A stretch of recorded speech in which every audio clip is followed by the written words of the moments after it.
আজকে দেশের মানুষের কষ্টের সীমা নাই। আজকে খাদ্যের অভাবে তাদের আত্মহত্যা করতে হয়। এই দুঃখ রাখবো কোথায় আমি? আর এই মানুষগুলি দিন রাত তাদের জন্য আমি অক্লান্ত পরিশ্রম করেছি।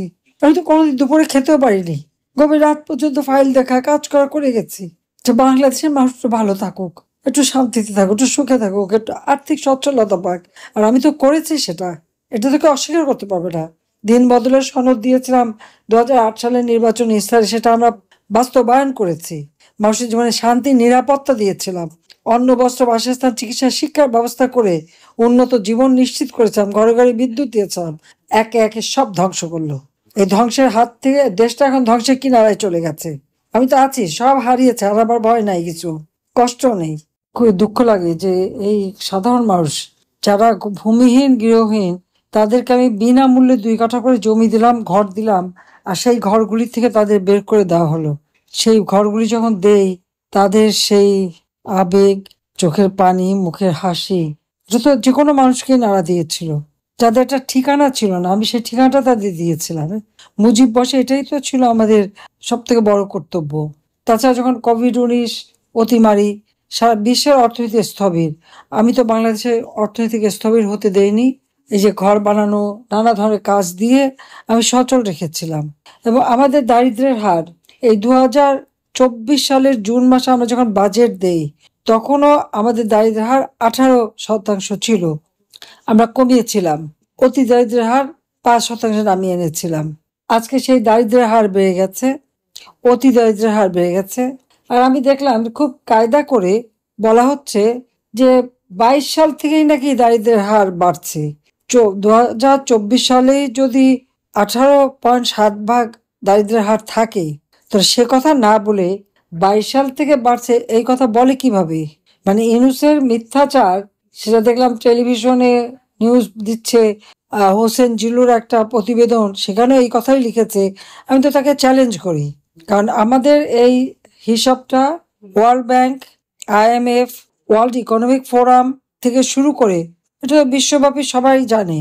তো এই যে মিথ্যাচার করে ইউনূস সবাইকে বিভ্রান্ত করতে চায়, নিজের ব্যর্থতার দায়িত্ব আমাদের উপরে চাপাতে চায়। একটা রাষ্ট্র পরিচালনা করতে ব্যর্থ তো হবেই, অবৈধভাবে ক্ষমতা দখল করেছে। এবং তার হাতে এখন যত সন্ত্রাসী বাহিনী, বিএনপি জামাত থেকে শুরু করে এই জঙ্গি, আজকে প্রত্যেকটা এলাকায় মানুষের উপরে নির্যাতন চালাচ্ছে। তো গরিব মানুষ, সে রিক্সাওয়ালা হোক বা ছোট ক্ষুদ্র দোকানদার, ক্ষুদ্র ব্যবসায়ী, কৃষক, শ্রমিক, ভূমিহীন, এদের অত্যাচার থেকে কেউ রেহাই পাচ্ছে না।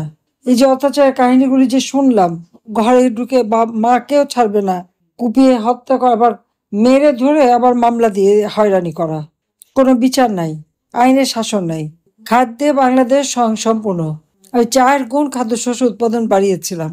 হত দরিদ্র মানুষকে আমরা বিনা পয়সায় চাল দিই, আর যারা একটু কেনার ক্ষমতা রাখে 10 টাকা 15 টাকা করেও কেজি চাল কিনতে পারে। আর পারিবারিক কার্ড করে দিয়েছিলাম ডিসিবির মাধ্যমে, 30 টাকা করে কেজি চাল কিনতে পারবে, 5 কেজি চাল। আজকে সেই কার্ড বাতিল করে কি যারা আওয়ামী লীগের, তারা 43 লক্ষ বাতিল করেছে। আমি 1 কোটি কার্ড দেই, তা 57 লক্ষ তো আওয়ামী লীগ করে না। তা আমরা তো দলীয়করণ করি নাই। দলীয়করণ কেন করবো? গরিব মানুষ গরিব মানুষ। আমি জাতি জনকের কন্যা। জাতির পিতা বঙ্গবন্ধু শেখ মুজিবুর রহমান এই দেশ স্বাধীন করে দিয়েছেন। তার মেয়ে হিসেবে এই দলের সকলে আমার কাছে সমাজ, সকলের জন্য আমরা কাজ করেছি। কিন্তু আজকে এখানে কিভাবে বৈষম্য সৃষ্টি করেছে, এরা নাকি বৈষম্যহীন আন্দোলন করে এসেছে। তাদের বৈষম্যহীন আন্দোলনের ফসল কি? আজকেই দেখলাম একটা পরিবারের 4 জন সদস্য খেতে পাচ্ছে না, ধার করেছে, ঋণ নিয়েছে, ঋণ শোধ দিতে পারছে না, 4জনই মৃত্যুবরণ করলো, তাদের নিজেদের জীবন দিয়ে দিল অভাবের তাড়নায়। আমি 15 বছর 7 মাস ক্ষমতায় ছিলাম, কখনো এই ধরনের ঘটনা তো ঘটেনি। কোভিডের সময় যার ঘরে খাবার ছিল না, আমার প্রত্যেকটা সংগঠন, সে আওয়ামী লীগ, ছাত্রলীগ, যুবলীগ, স্বেচ্ছাসেবক লীগ, যুব মহিলা লীগ, মহিলা লীগ, যে যেখানে পেয়েছে তার মানুষের কাছে চলে গেছে, সাহায্য করেছে। এমনকি আমাদের পুলিশ বাহিনী, সেনাবাহিনী, সশস্ত্র বাহিনী, তারাও, বিজিবি, আনসার বিজিবি, প্রত্যেকে যে যার সে নিজেদের খাবারের থেকে ভাগ করে করে তারা মানুষকে দিয়েছে। মানুষের মাঝে এই সচেতনতাটা আমি সৃষ্টি করতে পেরেছিলাম। আর এখন স্বার্থপরের মতো বাসায় ঢুকে লুটপাট করে, বাড়িঘর পুড়িয়ে দেয়, মানুষকে হত্যা করে, মিথ্যা মামলা দিয়ে হয়রানি করে। এখন বাংলাদেশ, আর বাঙালিদের মধ্যে এইরকম বিভৎস চেহারা হতে পারে, এটা তো আমাদের মানে হ্যাঁ 15ই আগস্ট জাতির পিতাকে হত্যা করেছে, আমাকে হত্যার জন্য চেষ্টা করেছে বারবার, আওয়ামী লীগের বহু নেতা কর্মীকে হত্যা করেছে, কারো পা কেটে ফেলে রেখে দিচ্ছে ঝুলিয়ে, কারো হাত কেটে দিচ্ছে, হাতুড়ি দিয়ে পিটিয়ে মারছে। এরকম বিভৎসতা আজকে বাংলাদেশে চলছে। ইউনূস ক্ষমতায় এসেছে, তার সে বলে শান্তির দূত, সারা বাংলাদেশের সব মানুষের জীবনে অশান্তি সৃষ্টি করে দিয়েছে। তো অশান্তি সৃষ্টি যদি একটা প্রাইজ পাওয়া যায়, সেটা ইউনূসকে দেওয়া যেতে পারে, এটাই আমার মনে হয়। আজকে ব্যবসা প্রতিষ্ঠান ধ্বংস করছে, এই কথাটা একবারও চিন্তা করবে না যে যে ব্যবসা প্রতিষ্ঠান ঘর বাড়ি যে একটার পর একটা ধ্বংস করে যাচ্ছে, অর্থনীতিতে তার প্রভাব পড়ে। আমি 6.7% প্রবৃদ্ধি রেখেছিলাম, তা 2% নেমে গেছে। মানুষের মাথা পিছু আয় কমে গেছে। আজকে যে একজন রিক্সাওয়ালা বা একজন দিনমজুর যে টাকা কামাই করে, তার খাবার জোটে না বা ছেলে মেয়েদেরকে খাবার দিতে পারে না। আওয়ামী লীগ আমলে তো সেটা ছিল না। একজন কিসের শ্রমিক হোক, দিনমজুর হোক, রিক্সাওয়ালা হোক, সাধারণ মানুষ হোক, ভ্যানওয়ালা হোক, যে টাকা তারা কামাই করতে পারতো তা দিয়ে তারা 3 বেলা ভালো খাবার খেয়েও তারা টাকা জমাতে পারতো। আর এখন আসলে সাধারণ মানুষের কাছেও তো টাকা নেই। ছোটখাটো কাজ যারা করে খেত তারা এখন করতে পারছে না। ফ্রিল্যান্সিং আমরা ট্রেনিং দিয়েছি, তারা পে করছে 6,80,000 ফ্রিল্যান্সার ছিল, এখন তার 2 লক্ষে নেমে গেছে। বাংলাদেশের ভিসা 25টা দেশ বাংলাদেশকে ভিসা দিচ্ছে না, কারণ এটা জঙ্গির দেশ হয়ে গেছে, সন্ত্রাসী দেশ হয়ে গেছে। ইউনূসের অবৈধ ইউনূসের রাষ্ট্র চালানোর ব্যর্থতায় আজকে বাংলাদেশ এই পর্যায়ে পড়ে গেছে। কাজে এর হাত থেকে দেশটাকে রক্ষা করতেই হবে, আমার এই মানুষগুলোকে বাঁচাতে হবে। আর আশ্রয়ন প্রকল্পের ঘর, যেখানে খাস জমি ছিল সেখানে খাস জমি থেকে করে দিয়েছে, আর যেখানে খাস জমি পাওয়া যাচ্ছিল না, আমি আলাদা একটা ফান্ড করেছিলাম বঙ্গবন্ধু মেমোরিয়াল ট্রাস্ট থেকে 5 কোটি টাকা দিয়ে আমি প্রাইম মিনিস্টার অফিসে একটা ফান্ড তৈরি করি, এবং এই ফান্ডটা তৈরি করার পরে অনেকে ব্যবসায়ী তারা তাদের সিএসআর এর টাকা ভলান্টিয়ারলি তারা দিয়ে যায়, এবং সেই টাকা দিয়ে আমরা জমি কিনে ঘর বাড়ি তৈরি করে দিই, জীবন জীবিকার জন্য বিনা সুদে ঋণ দেই, ট্রেডিং করাই। প্রত্যেকটা মানুষের জীবনমান উন্নত হয়েছিল। আজকে সেই ঘর বাড়িগুলি দখল করে কিভাবে? কেউ সেখানে ড্রাগের আড্ডা বসায়, জুয়ার আড্ডা বসায়, কমিউনিটি ক্লিনিকগুলি সেগুলো নষ্ট করে দিচ্ছে। এই কমিউনিটি ক্লিনিক, আশ্রয়ণ প্রকল্প, এগুলি সম্পূর্ণ আমার নিজের চিন্তা, এটা কারো ধার করা না। গ্রাম বাংলায় ঘুরে ঘুরে কিভাবে মানুষকে সাহায্য করা যায়, আমার আব্বার কাছে আমি সবসময় গল্প শুনতাম কিভাবে কাজ করবেন তিনি। আমি সেই চিন্তা থেকেই আমি এই কমিউনিটি ক্লিনিক করে দিই, যেটা বিনামূল্যে 30 প্রকার ঔষধ দিতাম, মাতৃত্বকালীন সেবা দিতাম, অন্তঃসত্ত্বাকালীন সেবা দিতাম, তাদের ভাতা দিতাম। আজকে সব বন্ধ, ঔষধ পায় না, ওষুধগুলি বিক্রি করে খাচ্ছে, ক্লিনিক বন্ধ করে দিচ্ছে। কিসের জন্য?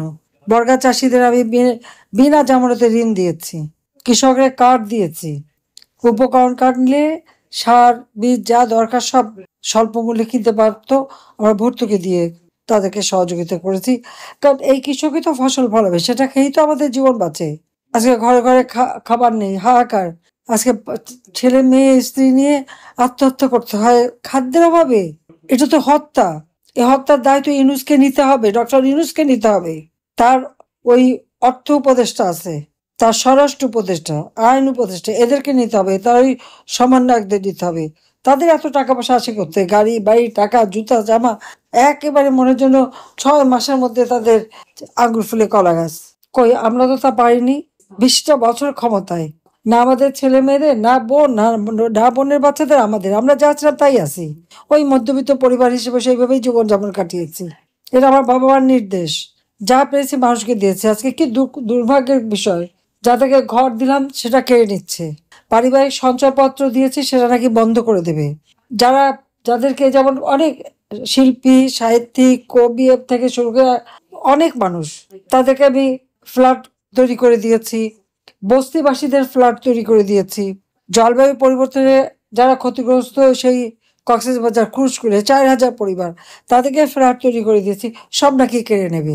কত আমাদের সিনেমা আর্টিস্ট শিল্পী সাহিত্যিক কবি থেকে শুরু করে সাংবাদিক প্রত্যেকে ফ্ল্যাট প্লট যাকে যেভাবে পেরেছি দিয়েছি, এবং বিনামূল্যে তাদেরকে সহযোগিতা করেছি অনেক। এমনকি রাজনৈতিক হোক আর যে হোক, তাদেরকে পারিবারিক সঞ্চয়পত্র করে দিয়েছি, যেন ওখান থেকে তারা জীবন জীবিকা নির্বাহ করতে পারে। সে টাকাও বন্ধ করবে? এতে আর কি অধিকার আছে এই টাকা বন্ধ করার? এটা জনগণের টাকা, রাষ্ট্রীয় টাকা। আমার হাতে যা এসেছে আমি মানুষকে বিলিয়েছি, আর ইউনূস তো সব নিজের পকেটে ঢুকিয়েছে, শেয়ার মার্কেট টাকাও লুটে খেয়েছে। কাজে এই অবস্থা একটা দেশ চলতে পারে না। সবাইকে রুখে দাঁড়াতে হবে, এখন প্রতিবাদ করতে হবে। ওই আমার রিক্সাওয়ালা ভাইয়ের কাছ থেকে শিখতে হবে, ওই কৃষক শ্রমিক তাদের কাছ থেকে শিখতে হবে, তাদের অধিকার প্রতিষ্ঠার জন্য, ছাত্রদের অধিকার প্রতিষ্ঠার জন্য সবাইকে এক হয়ে নামার জন্য আমি আহ্বান জানাই। সবাই এখন এবং যার যা আছে তাই নিয়ে এখন প্রতিবাদ করেন, আর ওই মবের ভয়ে না। আজকে দেশের মানুষের কষ্টের সীমা নাই। আজকে খাদ্যের অভাবে তাদের আত্মহত্যা করতে হয়, এই দুঃখ রাখবো কোথায় আমি? আর এই মানুষগুলি দিন রাত তাদের জন্য আমি অক্লান্ত পরিশ্রম করেছি। আমি তো কোনোদিন দুপুরে খেতেও পারিনি, গভীর রাত পর্যন্ত ফাইল দেখা কাজ করা করে গেছি যে বাংলাদেশের মানুষ ভালো থাকুক, একটু শান্তিতে থাকুক, একটু সুখে থাকুক, একটু আর্থিক সচ্ছলতা পাক। আর আমি তো করেছি সেটা, এটা তোকে অস্বীকার করতে পারবে না। দিন বদলের সনদ দিয়েছিলাম 2008 সালের নির্বাচনী ইস্তাহারে, সেটা আমরা বাস্তবায়ন করেছি। মানুষের জীবনে শান্তি নিরাপত্তা দিয়েছিলাম, অন্ন বস্ত্র বাসস্থান চিকিৎসা শিক্ষার ব্যবস্থা করে উন্নত জীবন নিশ্চিত করেছিলাম, ঘরে ঘরে বিদ্যুৎ দিয়েছিলাম। একে একে সব ধ্বংস করলো। এই ধ্বংসের হাত থেকে দেশটা এখন ধ্বংসের কিনারায় চলে গেছে। আমি তো আছি, সব হারিয়েছে, আর আবার ভয় নাই, কিছু কষ্ট নেই। হ্যাঁ, আমাদের বাচ্চা ছেলে মেয়েগুলিকে কষ্ট দিচ্ছে, যারা যেখানে চাকরি হচ্ছে সেখানে তাদের বিরুদ্ধে আজে বাজে কথা আমার বিরুদ্ধে তো বলেই বেড়াচ্ছে, এত টাকা মানি লন্ডারিং করছে, এটা করেছি ওটা করেছি। হ্যাঁ, ইউনূস যা করে সেভাবে সবাই বোধহয় চোর, তা আমরা তো ওরকম চোর না। আমরা কেন টাকা বিদেশে পাঠাতে যাব? যা কিছু আছে সব তো মানুষকে দিয়েছি, ভবিষ্যতে আরো দেবো। দেশের মানুষ ভালো থাকলে সেটাই আমাদের শান্তি। মানুষের মর্যাদা তুলে তাদেরকে আরো উন্নত জীবন দেব, এটাই আমাদের প্রতিজ্ঞা। সবাই ভালো থাকেন, সুস্থ থাকেন। জয় বাংলা, জয় বঙ্গবন্ধু, বাংলাদেশ চিরজীবী হোক। পলাতক শেখ হাসিনা 1 বছর পরও মাটিতে নামলেন না, জনগণের মুখোমুখি হলেন না, তবে আক্রমণ চালিয়ে গেলেন ভার্চুয়ালি। প্রশ্ন উঠছে, এই কি জননেত্রীর দায়িত্বশীলতা? শেখ হাসিনার ভাষণে ছিল একগুচ্ছ হুমকি, পুরনো অভিযোগ আর বিরোধীদের দোষারোপ। কিন্তু প্রশ্ন হচ্ছে, নির্বাচন নিয়ে কোনো জবাব নেই। ডক্টর ইউনূস, সেনাবাহিনী, গণমাধ্যম সবাইকে এক হাত নিলেন, অথচ নিজের দলের ভেতরের দুর্নীতি নিয়ে একটাও কথা বললেন না। তিনি দাবি করলেন দেশ উন্নয়নের পথে, কিন্তু সেই উন্নয়ন কি শুধুই ভার্চুয়াল? যেখানে জনগণ নেই, গণতন্ত্র নেই, ভোট নেই, সেখানে কিসের উন্নয়ন? 1 বছর ধরে দেশের বাইরে থেকে ভার্চুয়াল বক্তৃতা দিলেও তিনি দেশে ফিরছেন না কেন? জনগণের সামনে দাঁড়াতে ভয় পাচ্ছেন কেন? আইন আদালতের মুখোমুখি না হয়ে কেবল হুমকি ধামকি দিলেই কি নেতৃত্ব প্রমাণিত হয়? এটাই কি সেই নেতৃত্ব যার উপর বাংলাদেশ ভরসা রাখবে? বাংলাদেশের ভবিষ্যৎ কি ভার্চুয়াল বক্তৃতায় বন্দী থাকবে, নাকি জনগণ এবার নিজেদের সিদ্ধান্ত নেবে মাঠে নেমে?